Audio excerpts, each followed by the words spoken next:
هذه المرثية مقدمة من فهمي علي الحجوري ووالده علي علان الحجوري بعد وفاة عمها المرحوم محمد علان الحجوري وولده الشاعر أحمد محمد علان الحجوري رحمة الله تغشاهم وإنا لله وإنا إليه راجعون. كتب كلماتها الشاعر بشار سبأ، أداء أبو حارث زيد الصعفاني. باسمك يا عظيم يا كريم يا من بالسراير عليم، أنت الحق وأنت العظيم يا رازق جميع العباد. حنيت ما تحن الثياب وتلقيت نار العذاب، يا جرحي وحد الغياب ميت بس عايش عناب. استشهاد أحمد وأبوه القلب الحزين ابتلوه، صدمة والفؤاد اعتلوه، زاد الحزن والقهر زاد. بيد القدر والنفاق متى أحمد وأبويا شقاق، عيشا بعدهم ما تطاق والخاطر بيشكي البعاد. محمد مات بإطلاق نار وقت الظهر وضح النهار،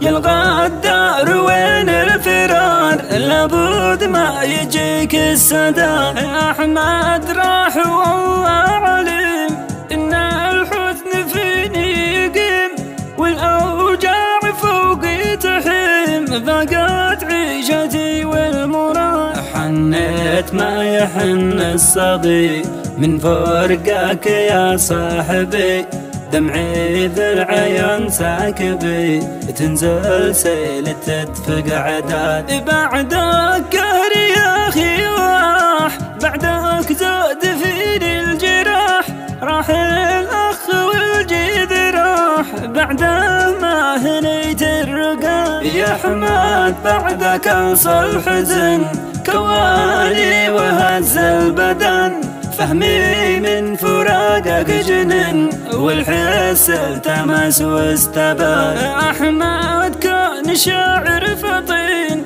القاسي بشعره يلين، شعره من شعور الحنين لهاجس كما السيف حاد. كان طيب وإنسان جيد ما يخلف ولا يحيد، رجال جيد والله شهيد له صيته بكل البلاد. كان محبوب عند البشر مغوادي بكلامه درر، ما شفته بيوم حسر كان رزح وقت الشداد. رحته مننا أنت وأبوك والإخوان بعدك رثوك، والله العظيم ما نسوك بعدك كم جرح للفؤاد. يرحمكم إله البشر ويساكنكم أعلى مقر، والغدار يصلى سقر ما لا منها